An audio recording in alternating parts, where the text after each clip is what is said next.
Seterusnya 1.3, kerajaan alam Melayu yang masyhur. Sekarang kerajaan Funan. Kita mula hurai secara lebih mendalam apa yang ada yang melibatkan kerajaan Funan. Tengok nombor 1 dahulu. Pertama, kerajaan Funan berpusat di Yadapura. Diasaskan oleh seorang Brahmin yang bernama Kaundiya. Brahmin ini lapisan atasan dalam kasta Hindu dan merupakan hierarki yang paling tinggi, hierarki yang mulia, dianggap mulia. Kaundiya kemudiannya berkahwin dengan seorang pemerintah wanita yang bernama Soma di Sungai Mekong dan membentuk kerajaan Funan. Yang keempat, kerajaan Funan mula masyhur semasa pemerintahan Fan Shih-man. Siapa Fan Shih-man ini? Kita tengok nombor 5. Fan Shih-man meluaskan kuasa ke Sungai Mekong hingga ke Teluk Chamrang sebelah timur. 6. Seterusnya beliau menguasai selatan Myanmar dan segeting Kra. 7. Ini menyebabkan Funan menguasai jalan perdagangan utama antara timur dan barat. Kesannya, abad ke-3, Funan menjadi pusat perdagangan utama di alam Melayu. Raja terakhir yang memerintah kerajaan Funan adalah Rudravarman. Ini adalah tinggalan tapak kerajaan Funan yang berpusat di Ok Eo yang diteorikan sebagai ditenggelami banjir. Itu lokasinya. Seterusnya kita tengok kerajaan Champa yang nombor 1 yang berpusat di Indrapura. Diasaskan oleh Chulian pada 192 Masihi. Sering berhadapan dengan serangan Dai Viet. Chulian berjaya membebaskan Champa daripada pengaruh Cina pada abad yang ke-15. Masyhur semasa pemerintahan Cik Bunga, tapi dia je macam ini Cik Bunga. Sebenarnya Cik Bunga, nama bunga. Okey, nombor 6, Cik Bunga berjaya atasi serangan daripada Dai Viet. 7. Seterusnya beliau meluaskan kuasa ke wilayah Dai Viet hingga ke lembah Sungai Merah. 8. Serangan ke wilayah Dai Viet berjaya membunuh Raja Dai Viet iaitu Raja Tran Dui Tong. Lalu nama-nama Dai Viet ini kekal diamal di Vietnam sampai sekarang, manakala masyarakat Champa ataupun komuniti Champa boleh dikatakan lenyap. 9. Kesannya pemerintahan beliau diiktiraf oleh dinasti Ming yang merupakan dinasti kerajaan Cina yang turut mengadakan hubungan dengan Kesultanan Melayu Melaka, dinasti Ming ini. 10. Merosot apabila Raja Indravarman meninggal dunia pada 1441. Pada waktu ini kita tengok ianya sezaman dengan kerajaan Melaka. 11. Kerajaan Dai Viet melancarkan serangan dan Champa ditawan pada 1471. Tapi Champa kemudiannya berjaya membebaskan diri. Namun tahun 1960 Dai Viet ini membuat serangan besar-besar dengan ideologi komunis dan akhirnya dapat menguasai seluruh Vietnam di samping mengalahkan tentera Amerika Syarikat. Ini adalah peta kerajaan Champa. Penulisan kesan-kesan tinggalan kerajaan Champa kuno yang masih ada di Vietnam. Ini adalah kuil. Seterusnya kita tengok kerajaan Kedah Tua. Pertama, sebelah kanan atas, berpusat di Sungai Mas dan Pekalan Bujang. Muncul apabila masyarakat Gua Kepah menjalankan hubungan perdagangan dengan pedagang luar.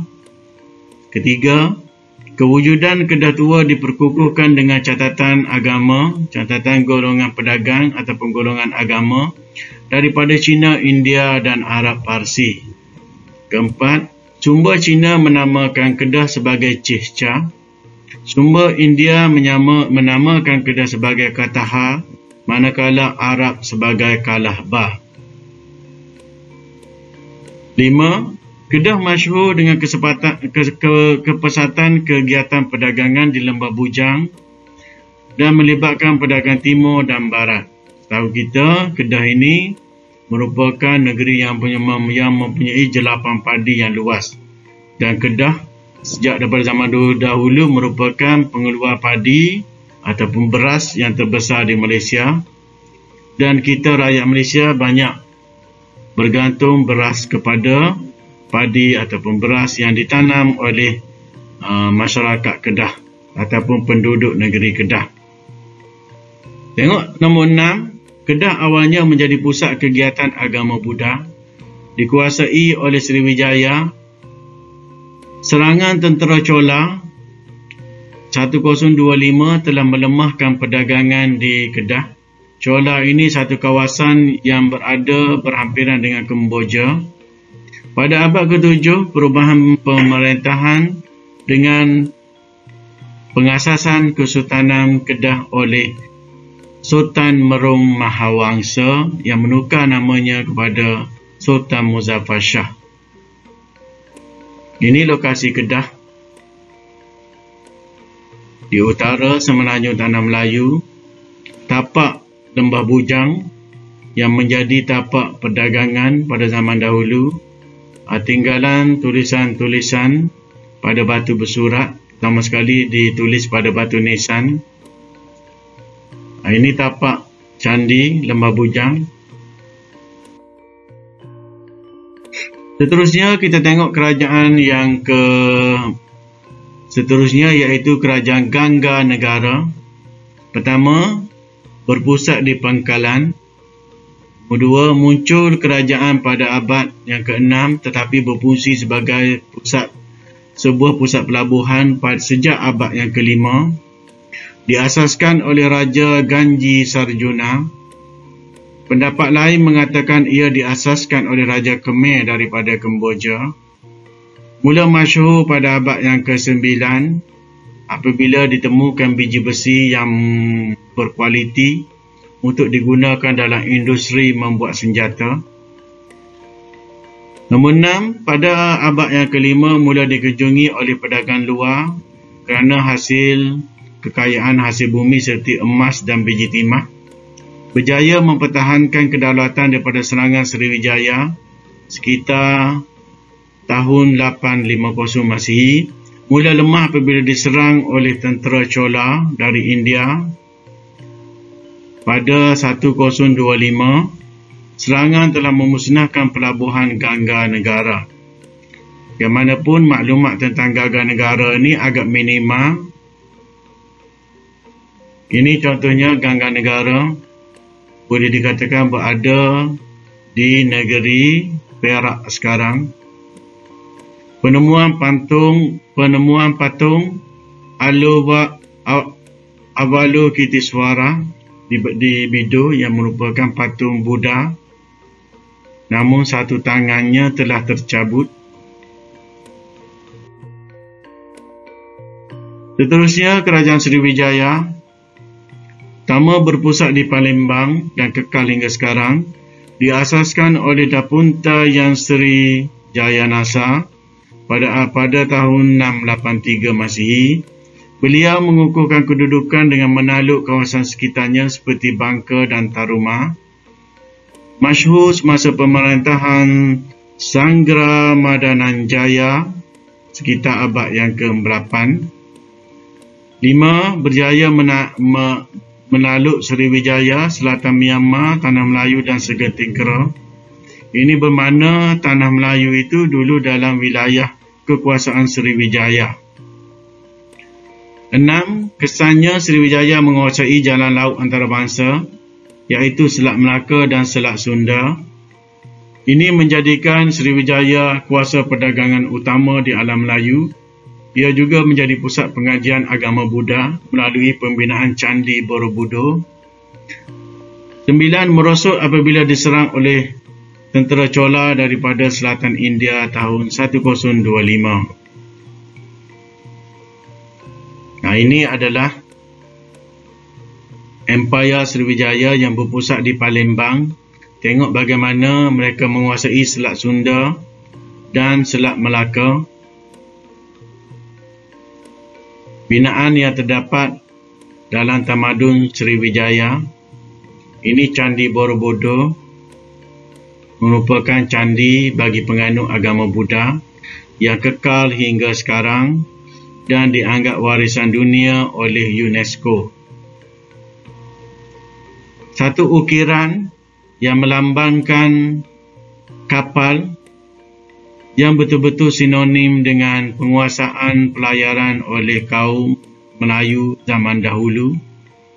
Selain daripada ukiran kapal ini membuktikan aktiviti perdagangan masyarakat alam Melayu yang telah mampu membina kapal yang besar, juga seni bina keris kalau kita perhati berbentuk kapal.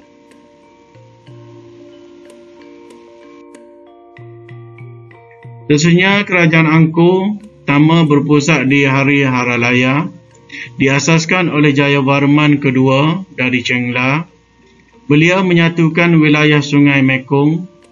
Keempat, masyhur semasa pemerintahan Suryavarman kedua dengan meluaskan Empayar Angkor dari sekitar lembah Sungai Mekong hingga ke selatan Myanmar.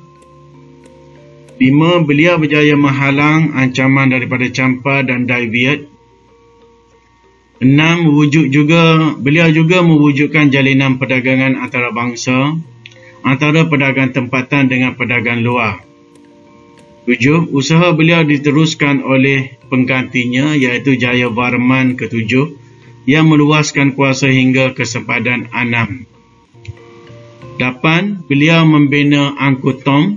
Angkor Thom ini adalah satu bandar besar, manakala Angkor Wat itu rumah ibadat ataupun candi. 9. Merosot apabila Jayavarman ke-7 meninggal dan diserang oleh Siam pada 1594. Itu kerajaan Angkor terletak di tengah-tengah yang tulisan merah itu. Ini adalah peta ataupun lakaran antara Angkor Thom dengan Angkor Wat agak berbeza, di mana Angkor Thom merupakan bandar yang dihuni oleh penduduk, manakala Angkor Wat itu adalah pusat agama, pusat aktiviti agama Buddha dan Hindu. Ini adalah Angkor Wat.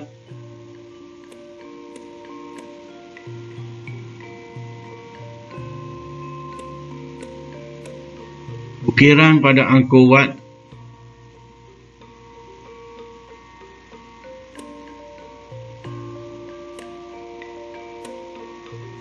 seni bina yang cukup lama, yang kekal hingga ke hari ini. Angkor Wat. Okey, seterusnya kita tengok adalah Kerajaan Majapahit. Kerajaan Majapahit berpusat di kota Triwulan yang kita dah tengok sebentar tadi.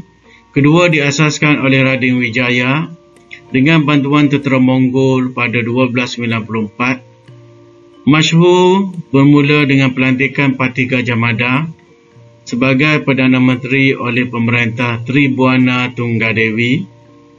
Keempat, beliau berjaya mengembalikan keamanan dan keselamatan Majapahit. Parti Gajah Mada ini dihormati oleh masyarakat Pulau Jawa hingga sekarang. 5. Beliau mula meluaskan kuasa ke timur Pulau Jawa, ke pesisiran pantai timur Sumatera, pesisir selatan barat Pulau Borneo, bahagian selatan utara Sulawesi dan Kepulauan Maluku. Pada waktu ini, Kerajaan Majapahit telah menyerang Kerajaan Sriwijaya. Ketika inilah kita lihat munculnya para miswara. Namun, kehancuran kerajaan Sriwijaya tidak lagi dapat diselamatkan oleh para mesyuarat, menyebabkan baginda keluar daripada Sriwijaya dan membuka dan mengasaskan kerajaan Melayu Melaka yang akan kita tinjau pada bab 5. 6. Majapahit menjadi pusat perdagangan pada abad yang ke-14.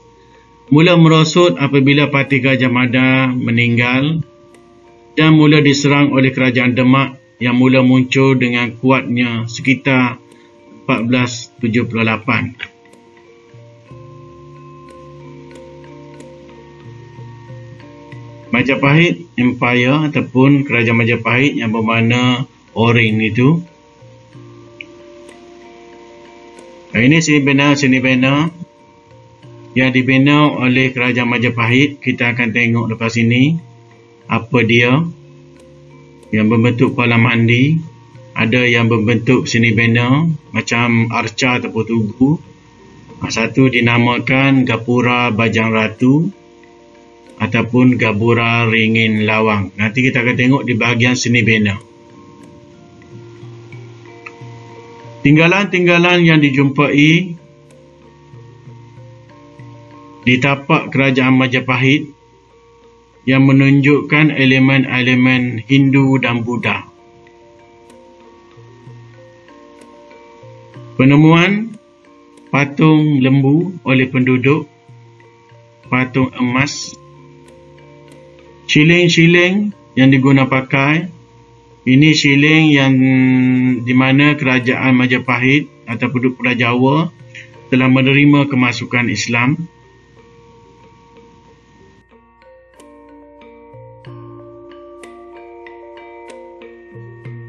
Secara umumnya, sultur seni bena di Asia Tenggara ini pada lokasi titik-titik yang berwarna putih itu